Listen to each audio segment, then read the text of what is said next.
Hello, hello, hello. What's up, people? What's up, beautiful people? We're gonna give everybody a couple minutes to settle on in.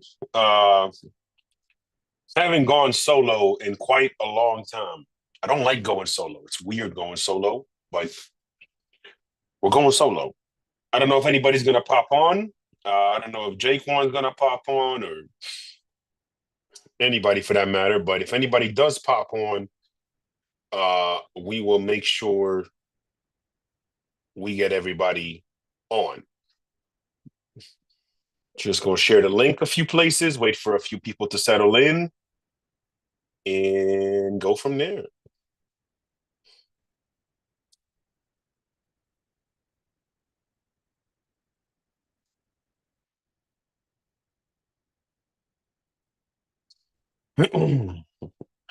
We got two really good matchups. Of course, we got four really great matchups, but I'm just gonna go over two of the matchups, which is the Texans at Chiefs and the Commanders at the Lions. And then we will come back tomorrow for Eagles, Rams, and of course Ravens, Bills, because Ravens, Bills might be it might be what who just it might be the Super Bowl decider. I'm not going to go that far because obviously I'm not going to be disrespectful to the Chiefs, who are the champs. I'm not going to be disrespectful to the Detroit Lions, who are the best team in football. I'm not going to be disrespectful to the Philadelphia Eagles, even though I don't like their head coach. But tomorrow's Buffalo versus Baltimore, that's a heavyweight fight if there ever was one. Um, I think in most recent memory, as far as the AFC is concerned, I understand Lamar played Mahomes. I understand Josh Allen played Lamar. I understand Burrow played Patrick Mahomes. I understand all of that. But I think tomorrow's game between the Buffalo Bills and the Baltimore Ravens has a similar hype to KC versus New England in 2018, which was probably the best AFC championship game over the last 15 years, maybe. I mean, there was a lot of good AFC championship games, but the 2018 AFC championship game, in my eyes, was the best AFC championship game since Steelers Ravens in 2008. Personally, but we got a few people in the building, got a few people in the comments going on. Beautiful people. Hope everybody's doing well. Cat 5 in there. If anybody wants to jump on, just let me know. I will send you the link. The more the merrier, but we are not going to be too long. As a matter of fact, we are just going to get started here and give you a quick preview. Storms. I know. Wish your boy was in there. So do I. But let's talk about these two games. So the first game on the menu is the Houston Texans versus the Kansas City Chiefs. And jokingly throughout the year, or non-joking, not really jokingly, but on the low throughout the year, I've kept saying to myself that if any team in the AFC is going to go out and beat Patrick Mahomes, it looks like it would be the Houston Texans. Just on paper, they have everything that you need. They have a quarterback that's not afraid to throw it, that's not afraid to go at you for 60 minutes. They got a good running game. At the time, they had really good weapons all around with Tank Dell and Stephon Diggs and Nico Collins. Obviously, Tank Dell, Stephon Diggs will not be playing in this game. And then defensively, they have certain guys who can match up and counter well what KC likes to do. In the end, I think this game is going to come down to a couple of three things, as somebody likes to say. Uh, Number one, I think it's going to be the run game. Obviously, again, I don't want to be too cliche with this, but I think it's extremely. Oh, sorry. Let me start over. Again, going solo is weird. The theme of the game, the theme of the day is checkdowns and touchdowns. And as I got into it, you'll see what I mean by it. Because I think in order for Houston and later on Washington, in order for them to stay in this game for 60 minutes and keep it close, and if you keep a playoff game close for 60 minutes, you never know what's going to happen. In order for them to keep it close, CJ is going to have to do something that I think he doesn't do enough of. I think actually it's sort of an epidemic in the NFL that's kind of a lot of quarterbacks don't do, which is just taking the check down, taking the easy throw. There's nothing wrong with a check down. So I think in order for KC to stay ahead of the chains, to keep their offense on the field, to keep Mahomes on the sideline, I think they have to do a much better job of utilizing Joe Mixon and these other backs in the passing game, especially without the other weapons. Is you're not going to just rely on Nico Collins all day in the passing game and Dalton Schultz. That's not a recipe for success. Now, you also can't sit back and just run the ball 30, 40 times against Kansas City. That's not a recipe for success. In order to beat a team like Kansas City, you got to be multidimensional. All right, in all three phases. You got to be able to do certain things on offense, in the run game and the pass game. You got to be able to do certain things on defense versus the run versus the pass. And in the kicking game, you got to execute well. You got to block well. And if you get those opportunities to get 3 points, you better make sure you capitalize, because every single point, every single possession matters when you're playing Kansas City, when you're playing the 2-time Super Bowl champions, when you're playing a team going for a three-peat. You got to be absolutely perfect. And in certain opportunities come up, you got to capitalize. There's no, oh, shucks, we'll get it next time. Not against a team like this. Not against a team like this. You see so many games week in and week out where we say it's not over till it's over. There are so many games week in and week out versus the Kansas City Chiefs where by the second quarter, third quarter, game's over because you had your opportunity.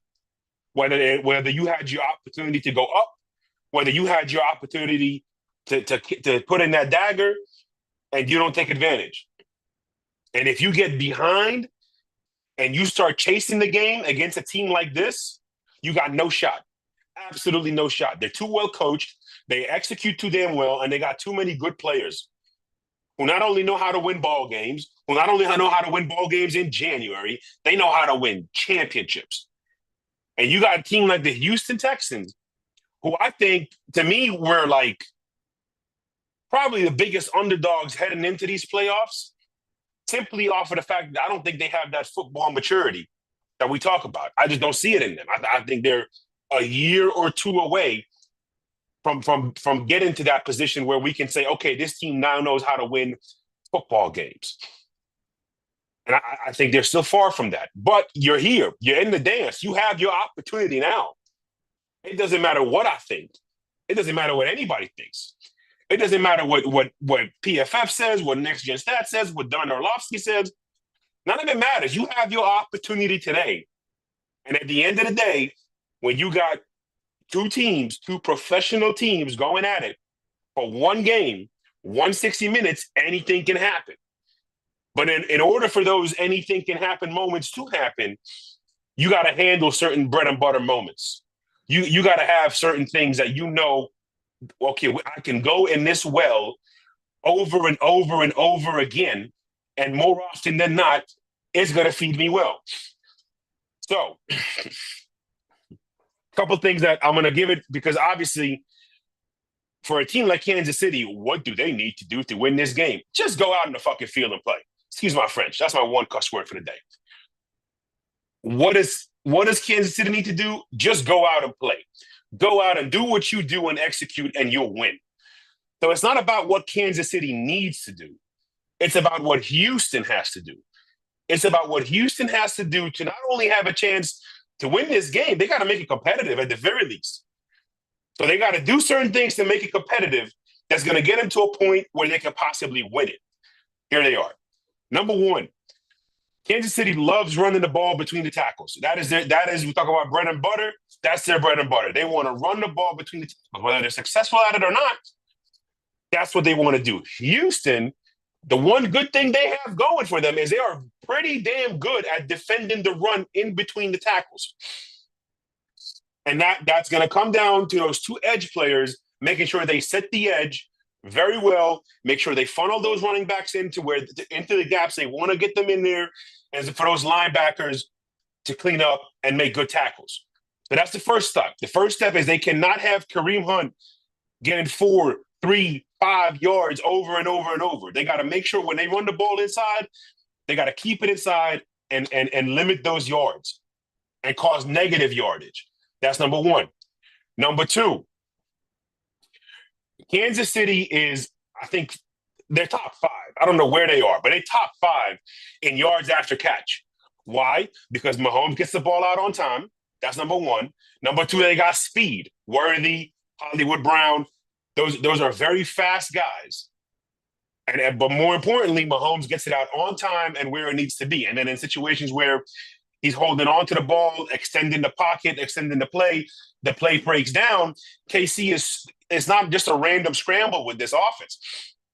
If the play breaks down and Mahomes has to extend the play, has to extend the pocket, they are very good at getting to the right spots where there's defenders away from them.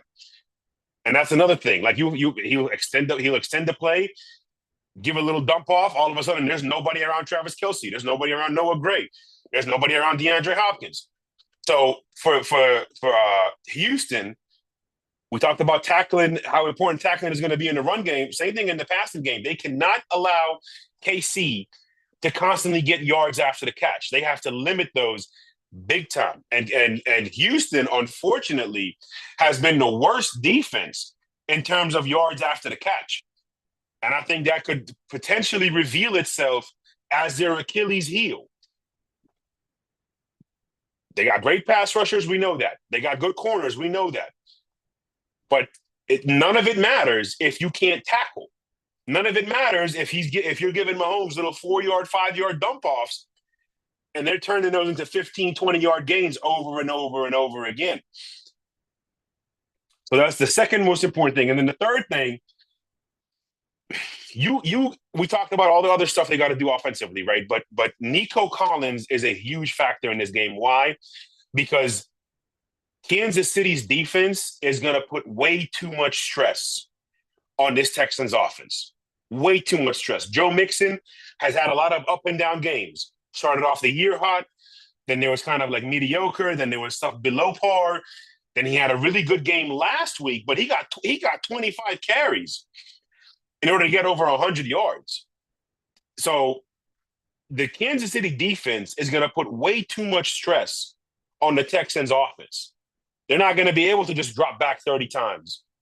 They're not going to be able to just hand the ball off 30 times and expect that to be good, expect that to be successful.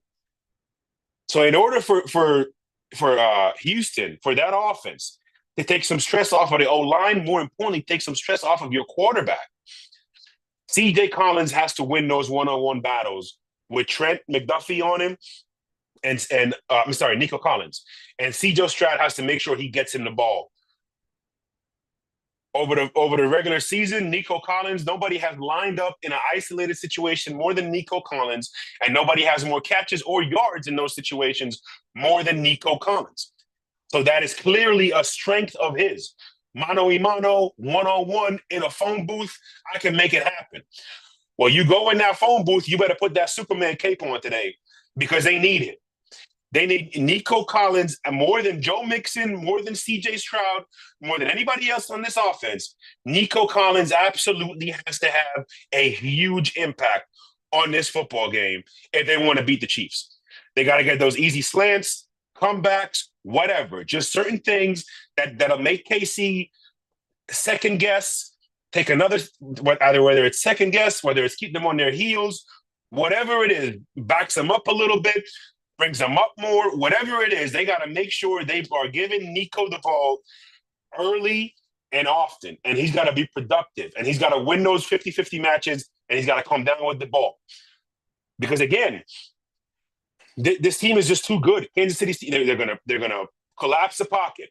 They're going to abuse your guards. I've often said this. If I'm a guard and you're expecting me to block Chris Jones one-on-one? I need hazard pay. You can't just expect me to go out there with my base salary and block him one-on-one. I need hazard pay if I'm going to block Chris Jones one-on-one for 60 minutes. They give you a lot of different looks, a lot of different pressure looks, a lot of different blitzes. This Kansas City defense does a lot. It is truly a chess match when you go up against them. So in order for that chess match to kind of ease up, in order for you you got to have easy plays. You got to get easy yards, checkdowns, and touchdowns. So make sure we're feeding Nico Collins and make sure we are giving those checkdowns to Joe Mixon. I do not like C.J. Stroud when C.J. Stroud holds on to the ball. It's two totally different quarterbacks. Excuse me, man. I'm dealing with a little bit of cold, all this damn snow up here. It is two entirely different quarterbacks with C.J. Stroud. C.J. Stroud holding on to the ball versus C.J. Stroud getting rid of the football. Kind of like Sam Darnold. A moment of silence for Sam Darnold's season. Okay. So C.J., get the ball to Nico, dump it off to Joe Mixon, dump it off to Schultz, jump it off to a Corey Stover. Not Corey Stover, Cade Stover. Probably his cousin. Ain't no way they ain't related. I don't know too many Stovers in this world. Shout out to C Stove. So those are the now. Let me just again, going solo is a little weird if you ain't done it in a while. I haven't gone solo in a long time. It just feels weird. I'm waiting for Vic to interrupt me. You know, I'm waiting for Jerm to come with a bunch of words, a bunch of words with syllables and explain to me this and that. And, you know, so it's just weird going solo and not having, it's just weird. It's just weird. So anyways, so let me recap real quick, keys to the game, then we're going to move on to the next. And the next one, I'm going to keep it very simple, I promise you. So recap, Houston, inside zone runs, defend those well. You have to set the edge, funnel them inside, make sure we are tackling. Yards after the catch for the Kansas City offense, they have to be limited. Stay disciplined. Stay disciplined with your eyes. Stay disciplined with your feet, and stay disciplined with your fundamentals when it comes to pursuing the ball, closing in on the ball carrier, and tackling him. It's not that complicated for Houston. Okay, and then third, Nico Collins and checkdowns. You got to be able to get those easy throws, easy yardage, easy completions. It gets the quarterback in rhythm. It keeps the offense on the field, keeps Patrick Mahomes off the field. And it's so important because the number one strength, it feels like deja vu when talking about the Patriots. The number one strength of Kansas City's defense, the number one strength, it's not the defensive line, it's not the blitz packages, it's not the coverage, it's not the depth. The number one strength of Kansas City's defense is Patrick Mahomes. It is his ability to control the ball, control the clock, and control the game.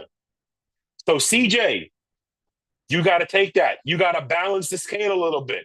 You do the checkdowns. You get the easy throws. You convert the third and shorts. And you keep the ball in your hands. This is on this game for the Texans to win this game. We got to come out of it and say, man, CJ had a great game. As the defense for Houston absolutely has to come out and perform because it's not going to be a 20. It's not going to be a 45-40 type of ball game. It's probably going to be 23-20, 27-23, maybe even less than that, maybe 21-17. So I don't need CJ to light it up. I need him to be efficient. I need this whole offense to be efficient. That's it. Now, there is one very important aspect to this matchup. When you are playing great quarterbacks, and I mean all-time great, okay? When you are playing the upper echelon of quarterbacks, Peyton Manning, Drew Brees, Tom Brady, Patrick Mahomes, there are two position groups on your defense that have to excel. They have to excel. And not so much physically, but right here. It is your safeties and it is your linebackers. So for Eric Murray and Azeez Al-Shaair and Hewitt and all those guys, It is absolutely important that they are on the same page pre-snap, post-snap, and with everybody else. They got to communicate motions, this, that, formations, tendencies, things they recognize on film. They have to be almost perfect. Ask Ray Lewis and Ed Reed. That's why they had so much success against Peyton Manning and Tom Brady. Any team that has played well in the playoffs against the all-time great QBs, they have special players in those positions, not because of their physical abilities, but because of the IQ. So Eric Murray, if you're in man coverage and you're playing close to the line of scrimmage, make sure you keep an eye on Travis Kelce. Make sure you keep an eye on the RPOs. Make sure you're communicating to everybody, hey, I'm here. Hey, I got Kelce. Hey, I'm taking the rub. Hey, you got out. The linebackers, communicate pass protection, what the protection they're in. Communicate if you're going to blitz. Communicate where the pressure needs to come from. Check with me's, all of that. And then the third thing, I know I said two, but the third thing, obviously, is the defensive line. We know that. We know from a physical perspective, the defensive line has to play. So if you're when you're rushing from the edge, don't go upfield. Don't go running past the quarterback because that's going to do you no good. A lot of this game is going to be determined between the hashes, between the tackles. That is where a lot of this game is going to be determined. Yes, you got speed. Yes, you got size. Yes, you got these great quarterbacks. But it's January, baby. No beef, no Lombardi. And I would love to see this be a competitive match. Absolutely would love to see this be competitive. It should have been competitive earlier in the regular season, but as we saw those Christmas games, just Houston, Pittsburgh, greatly disappointed. So for me, those are the key matchups. I'm going to make a prediction towards the end. I'm not going to keep it too long. We're going to come back tomorrow for the other two.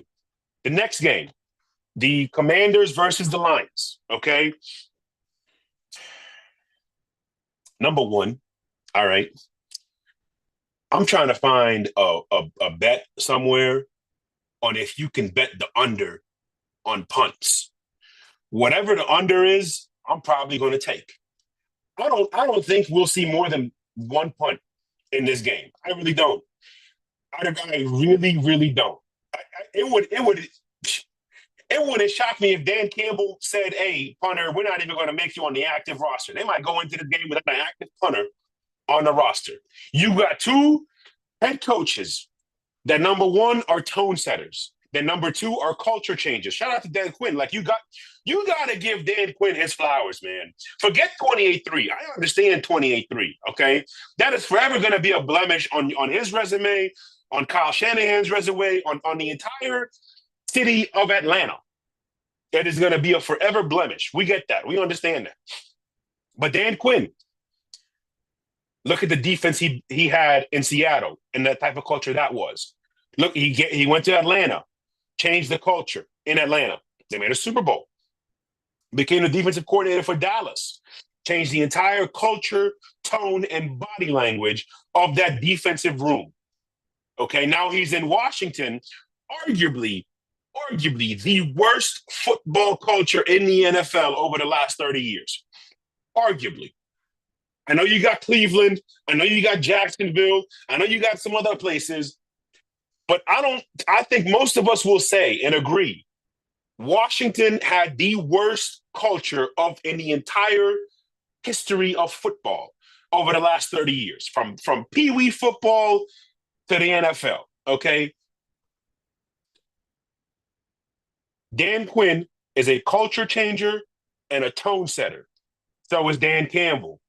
And one thing we know, Major League, baby, R.I.P. Bob Uecker, you know what this means. They got it, both of them, okay? They ain't afraid.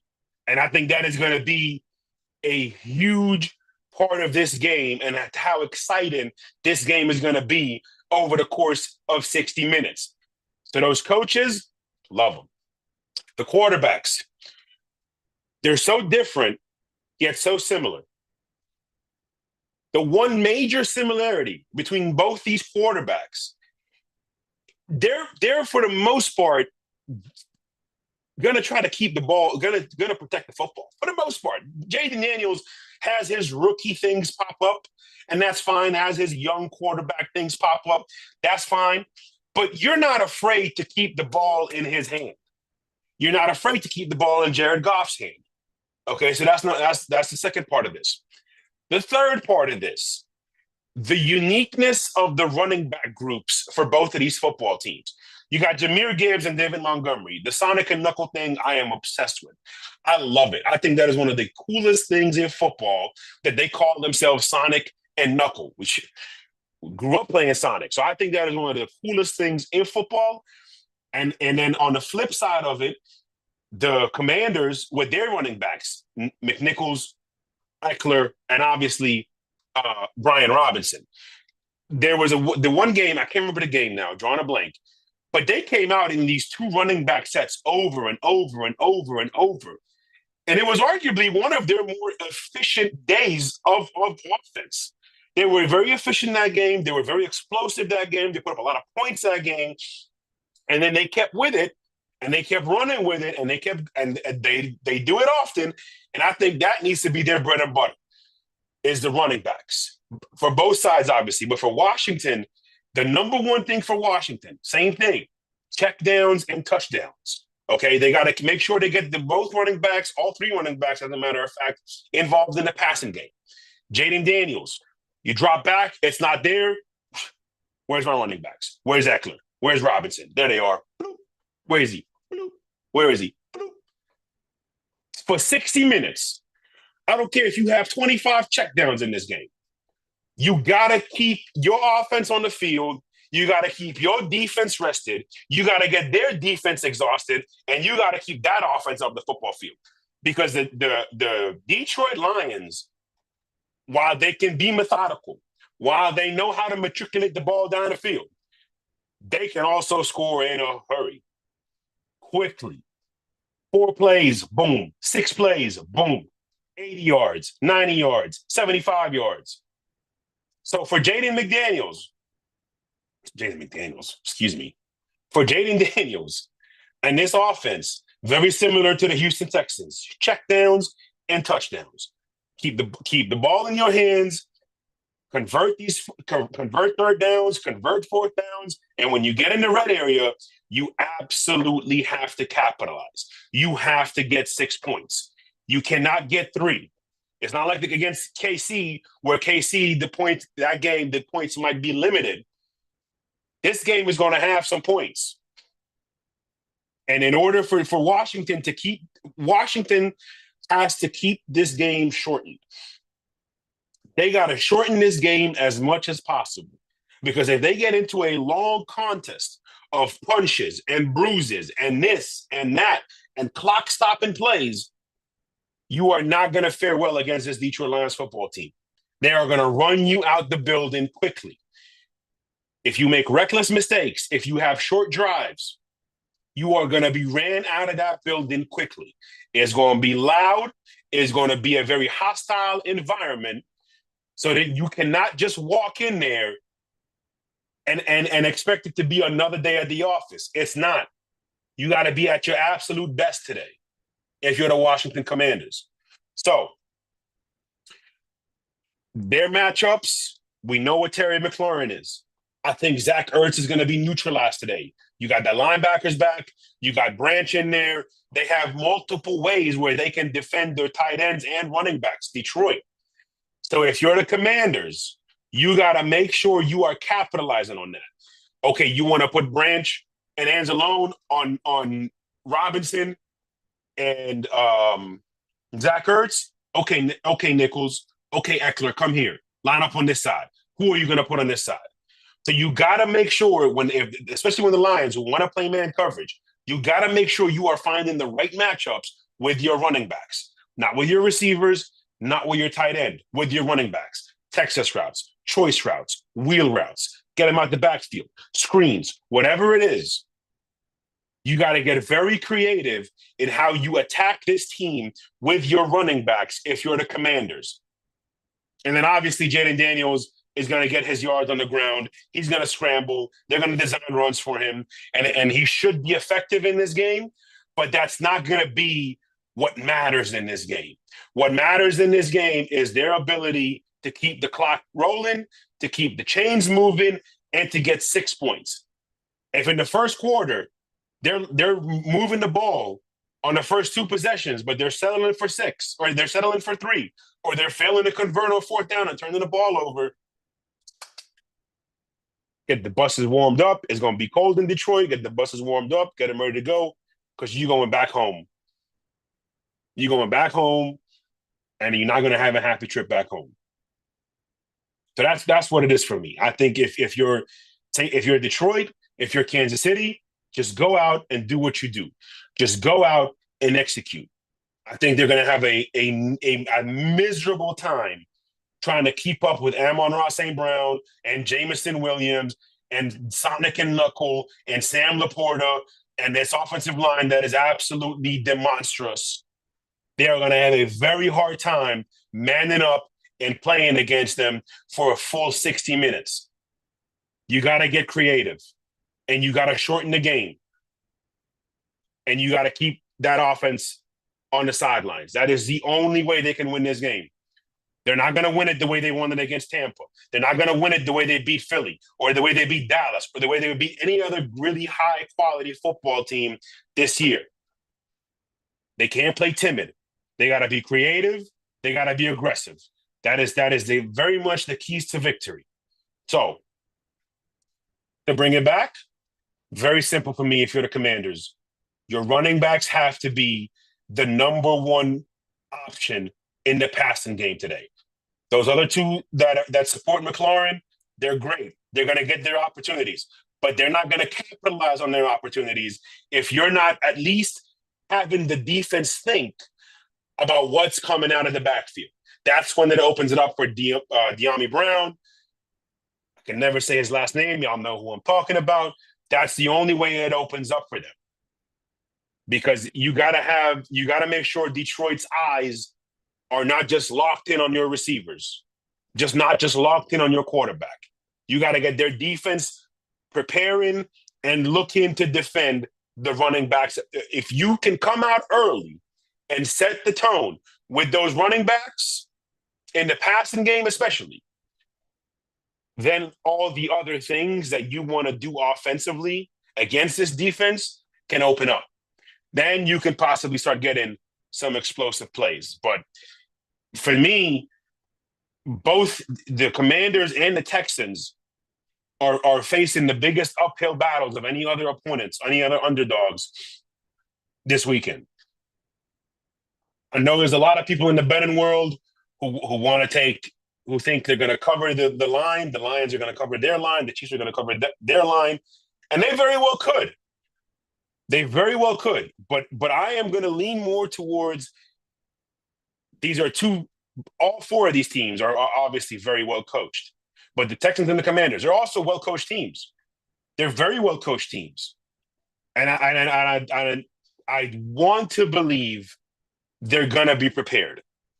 So that's where we're going to leave it.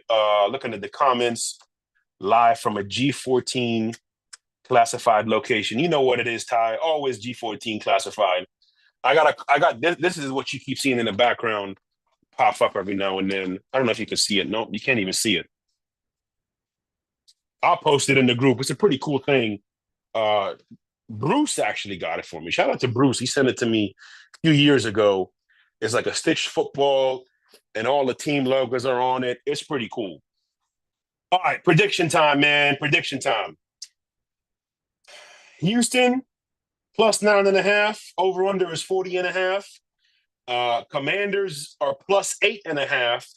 Over is 55.5. Now, on FanDuel, I'm not going to lie to y'all. I'm going to take both these teams to cover. I want to see a close game. I think there will be an upset somewhere this weekend in the NFL. I don't know where it's going to be. I don't believe it's going to be today. So I'm going to take the chalk here. I think the Chiefs win it. I think ultimately what's going to happen is just a much more mature football team much higher championship pedigree, and just I think in over the course of 60 minutes, Kansas City is just going to be too much for Houston. My personal opinion. So I'm going to take Kansas City 24, Houston 20, and then in the Commanders Lions, this is what I am hoping for. I don't know what to expect, but this is what I'm hoping for. I'm hoping for the final score to be 35-32 Detroit. That's all I got. Shout out to everybody for tuning in. I appreciate you guys. Tomorrow we will be going live. Hopefully more people will be around. We can talk about this game and talk about all kind of other stuff. Like I said, just very weird going solo. I'm looking at my notes. I'm like, oh shit, I forgot to say this. Oh shit, I forgot to say that. Oh shit, I was supposed to bring this up. Whatever. Okay. Enjoy the games. I love y'all. 2-2, baby.